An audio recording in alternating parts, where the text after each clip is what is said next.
सुप्रभात बच्चों, मैं रागिनी श्रीवास्तव कक्षा 7 में हिंदी व्याकरण पढ़ा रही हूँ। पुस्तिका का नाम है मंडका हिंदी व्याकरण भाग 7। इसका पहला पाठ बच्चों मैं पहले शुरू कर चुकी हूँ, उसी का बचा हुआ अंश में आज आप लोगों को पढ़ाने जा रही हूँ। आप लोग भी अपना किताब खोल लीजिए और ध्यान से पढ़िए।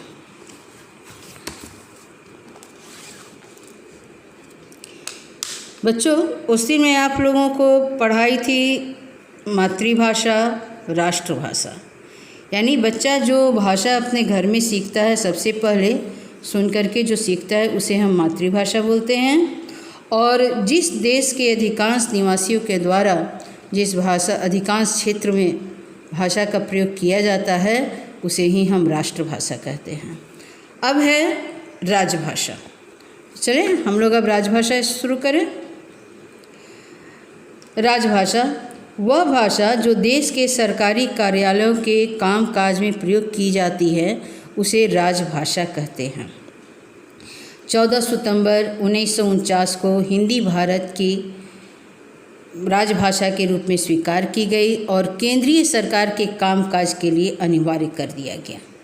इसी कारण प्रतिवर्ष 14 सितंबर को हिंदी दिवस मनाया जाता है। बच्चों, अब हम लोग के देश में हम लोग के जो सरकारी कामकाज होता है, विधानसभा का, राजभाषा, इस सब का काम जो होता है, सरकारी कामकाज होता है, देश का कामकाज होता है, तो ये जिन भाषा में आपको कामकाज होता है उसे ही हम बोलते हैं राजभाषा। और ये केंद्रीय सरकार भी और राज्य सरकार का भी काम आपको हिंदी भाषा में ही किया जाता है और हिंदी भाषा को राजभाषा के रूप में स्वीकारा गया 14 सितंबर 1949 को आपको, और हिंदी भाषा में काम को करना अनिवार्य कर दिया गया। इसीलिए 14 सितंबर को हम लोग हिंदी दिवस मनाते हैं। अब पढ़ें हम लोग मानक भाषा। विद्वानों और शिक्षाविदों द्वारा भाषा में एक रूपता लाने के लिए भाषा के जिस रूप को मान्यता दी जाती है वह मानक भाषा कहलाती है। भाषा में एक ही वर्ण या शब्द के एक से अधिक रूप प्रचलित हो सकते हैं। ऐसे में उनके किसी एक रूप को विद्वानों द्वारा मान्यता दे दी जाती है। बच्चों, ये विद्वानों द्वारा, शिक्षा क्षेत्र के विद्वानों द्वारा आपको भाषा में या वर्ण में जिस रूप को आपको उन लोगों ने मान्यता दे दी उसी को हम लोग बोलते हैं मानक रूप कहते हैं आपको। जैसे देखिए, जैसे गई है आपको, तो देखिए गई, ग और ये ई, बड़ी ई है, इसको मानक रूप कहते हैं, माने ये भी माना गया है। अंत देखिए किस तरह से लिखा हुआ है पहले का, और विद्वानों द्वारा अंत अ के ऊपर बिंदु त है ना अनुस्वार, तो इसको भी मानक रूप में माना गया है। शुद्ध देखिए और फिर शुद्ध देखिए, विद्वानों द्वारा इस तरह से भी शुद्ध लिखेंगे तो इसको माना गया है, ये सही है आपको। अब हम लोग पढ़ें बोली और भाषा। भाषा का स्थानीय रूप बोली कहलाता है। इसका प्रयोग सीमित क्षेत्र में किया जाता है। बोली में लोकगीत और ये लोक कथा की रचना होती है। इसका प्रचलन मौखिक रूप में ही होता है। भारत में लगभग 600 से अधिक बोलियां बोली जाती हैं, जैसे भोजपुरी, मगही, बुंदेली, बांगड़ो आदि। भाषा बोली का विकसित रूप है आपको। इसमें साहित्य की रचना की जाती है। इसका प्रयोग विस्तृत क्षेत्र में किया जाता है। प्रत्येक राज्य की अपनी भाषा है, जैसे पंजाब की पंजाबी, गुजरात की गुजराती, असम की असमिया, कश्मीर की कश्मीरी। बच्चों, ये बोली बोलते हैं जो सीमित क्षेत्र में बोली जाती है। किसी भी क्षेत्र में आपको, किसी भी राज्य के किसी भी सीमित क्षेत्र में जिस भाषा का प्रयोग करते हैं लोग, जो बोलते हैं समझते हैं, उसे ही हम लोग बोली कहते हैं। और बोली में लोकगीत भी होता है। देखते हैं अपने अपने भाषा में लोग गाना गाते हैं, आपको अपने अपनी भाषा में लोक कथा यानी कि कहानियाँ भी कहते हैं, उसकी भी रचना होती है। और इसका प्रचलन मौखिक रूप में ही होता है, आपको लिखित बहुत कम ही होता है, लेकिन अब थोड़ा होने भी लगा है। भारत में कम से कम 600 से अधिक बोलियां बोली जाती। सोचो बच्चों, भारत में आपको इतना बड़ा भारत है जिसमें 600 से अधिक बोलियां आपको है। लोकल भाषा आपको 600 से अधिक है आपको, जैसे भोजपुरी, मगही, बुंदेली, बांगड़ो, ये सब क्या है, सीमित क्षेत्र में बोला जाता है और इसी को हम लोग बोली बोलते हैं। भाषा है बोली का विकसित रूप है। यही बोली आपको जब बहुत विकसित हो जाता है तो उसी का रूप आपको भाषा हो जाता है। इसमें साहित्य की रचना की जाती है और भाषा में आपको साहित्य की रचना होती है। इसका प्रयोग विस्तृत क्षेत्र में किया जाता है, बहुत बड़े क्षेत्र में किया जाता है। प्रत्येक राज्य की अपनी भाषा भी होती है, जैसे पंजाब की पंजाबी है, गुजरात की गुजराती है, आपको असम की असमिया है, कश्मीर की कश्मीरी है। यानी बच्चों हर एक राज्य की अलग अलग भी आपको भाषा है। भारतीय संविधान में 22 भाषाओं को मान्यता प्रदान की गई है। आपको सोचिए कि भारतीय संविधान में 22 भाषाओं को आपको मान्यता प्राप्त हो गई है। और ये कौन कौन सा है? देखिए, हिंदी है, असमिया, बंगला, डोंगरी, बोडो, उर्दू, नेपाली, गुजराती, कन्नड़, कश्मीरी, कोंकणी, मैथिली, मलयालम, मराठी, मणिपुरी, उड़िया, पंजाबी, संस्कृत, संथाली, सिंधी, तमिल और तेलुगु, इतने सारे 22 जो भाषा हैं, ये भारतीय संविधान के द्वारा इसको मान्यता प्राप्त हो गई है। अब हम लोग पढ़ें लिपि। विश्व में विभिन्न भाषाएं बोली जाती हैं। हमारे देश में भी विभिन्न प्रांतों की अलग अलग भाषाएं हैं। ये भाषाएं भिन्न भिन्न प्रकार से लिखी जाती है। मुख से निकली ध्वनियों को लिखने की विधि या चिन्ह को लिपि कहते हैं। बच्चों, सभी भाषा का अलग अलग ढंग से भाषा को अलग अलग ढंग से लिखा जाता है आपको। तो भाषा को लिखने के ढंग को ही हम बोलते हैं लिपि। यानी मुख से जो ध्वनि निकला जाता है और उनको जो लिखते हैं हम लोग, जो चिन्ह जो अंकित करते हैं, उसी को हम लिपि कहते हैं। यानी भाषा के लिखने के ढंग को हम लिपि कहते हैं। अक्षरों व लिपि की खोज होने के कारण ही मनुष्य अपने विचारों को आने वाली पीढ़ियों के लिए सुरक्षित रखता आया है। प्रत्येक भाषा की अपनी लिपि होती है। एक से अधिक भाषाओं की एक लिपि हो सकती है। जब बच्चों अक्षर और लिपि का जब खोज हो गया तो उसी के कारण मनुष्य जो है आपको अपने विचार को आपको लिख करके सुरक्षित रखते हैं। विद्वानों की बातों को, उनके विचारों को सुरक्षित रखते हुए आपको ये अक्षर और लिपि के चलते ही आपको हर एक भाषा का लिपि अलग अलग है, लेकिन एक से अधिक भाषाओं की एक लिपि भी हो सकती है। जैसे देखिए, भाषा है संस्कृत है, इसकी लिपि है देवनागरी। हिंदी देवनागरी। गुजराती भाषा है, उसकी भी लिपि देवनागरी है। मराठी है, उसकी भी देवनागरी है। और उर्दू फारसी। यानी संस्कृत, हिंदी, गुजराती, मराठी जो हम लोग लिखते हैं ना, तो उसका जो लिखने का ढंग है, जो अक्षर है ना, वो देवनागरी ही है और उर्दू की फारसी है।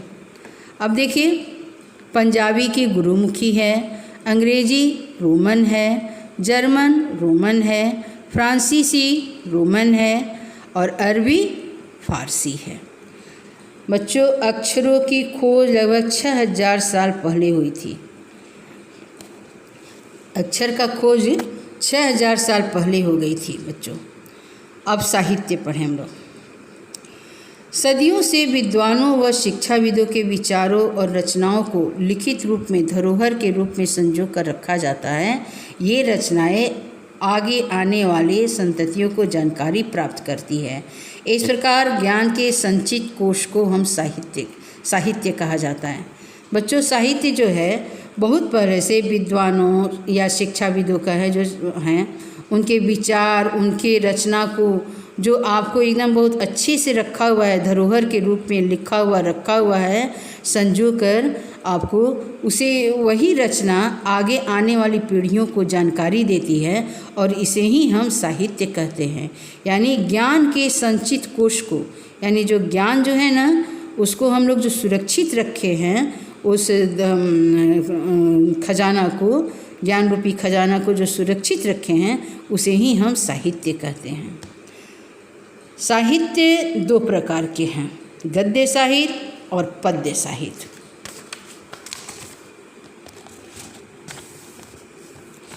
गद्य साहित्य, जब विचार साधारण बोलचाल की भाषा में लिखे जाते हैं तब वे गद्य साहित्य की श्रेणी में आते हैं। जैसे भारत को भूमि समय पर अनेक महापुरुषों ने अपने जन्म से अलंकृत किया है, उसमें साहित्य और शांति का संदेश देने वाले महात्मा गांधी के नाम को कौन नहीं जानता। बच्चों, जब एकदम से आपको क्या कहते हैं कि अपना विचार आपको सिंपल मतलब कि ढंग से जो लिखा हुआ रहता है, आपको कहानी है, लेख है, निबंध है, उसे हम गद्य साहित्य में हम लोग पढ़ते हैं। आपको कहानी आपको है, लेख है, निबंध है, जीवनी है, पत्र है, उपन्यास है, एकांकी, नाटक, ये सब क्या है आपको गद्य साहित्य में पढ़ते हैं। और पद्य साहित्य में जब विचारों को काव्य शैली में प्रस्तुत किया जाता है तब वह पद्य साहित्य कहलाता है। पद्य की तरह गाया भी जाता है। जैसे वह पावस का प्रथम दिवस जब पहली बूंद धरा पर आई, अंकुर फूट पड़ा धरती से, नव जीवन ने ली अंगड़ाई। बच्चों, जब अपना विचार आपको मनुष्य जब काव्य के रूप में आपको प्रस्तुत करते हैं तब उसे हम पद्य साहित्य कहते हैं।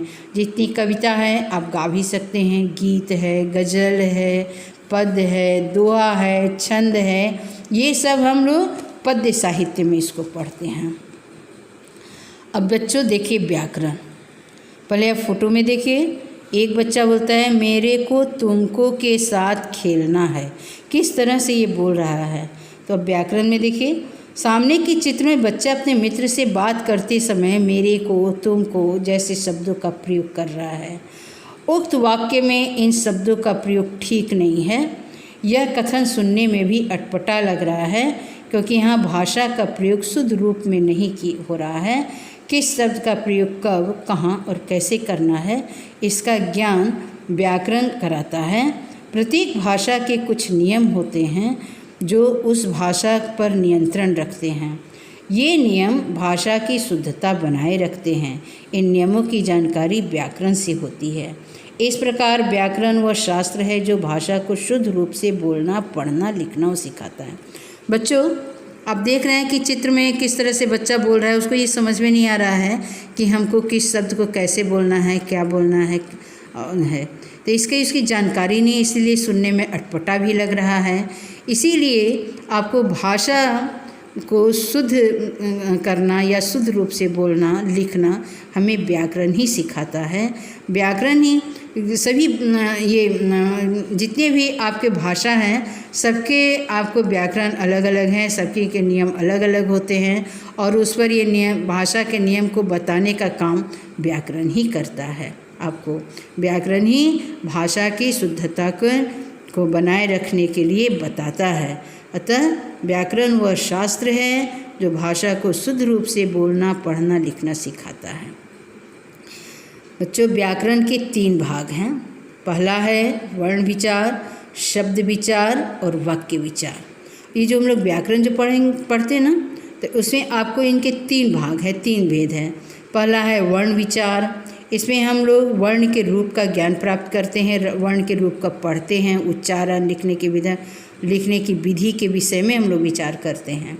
दूसरा है शब्द विचार, इसमें हम लोग शब्द विचार में शब्दों के भेद को पढ़ते हैं, उनकी उत्पत्ति कहाँ से हुई, उत्पत्ति, बनावट, परिवर्तन किस आदि पर हम लोग विचार करते हैं, उस पर हम लोग पढ़ते हैं। तीसरा है वाक्य विचार, इसमें हम लोग वाक्यों की रचना, वाक्यों के भेद, वाक्यों का विग्रह, विराम चिन्ह का प्रयोग आदि सब हम लोग इस तरह से पढ़ते हैं। तो बच्चों, आज आप लोगों का व्याकरण का ये पहला लेसन हो गया है, पहला पाठ हो गया है। आप लोग इसको शुरू से पढ़ेंगे और अच्छे से पढ़ेंगे और याद करेंगे। और इसमें जो छोटे छोटे क्वेश्चंस हैं, आपको आप प्रश्न हैं, आप किताब देखकर इसको बनाएंगे। बहुत आसान है, आप लोग इसको अपनी कॉपी में करके रखेंगे। ठीक है बच्चों, आप लोग ध्यान से पढ़ें, सुने। इसके लिए बहुत बहुत धन्यवाद। Okay, bye.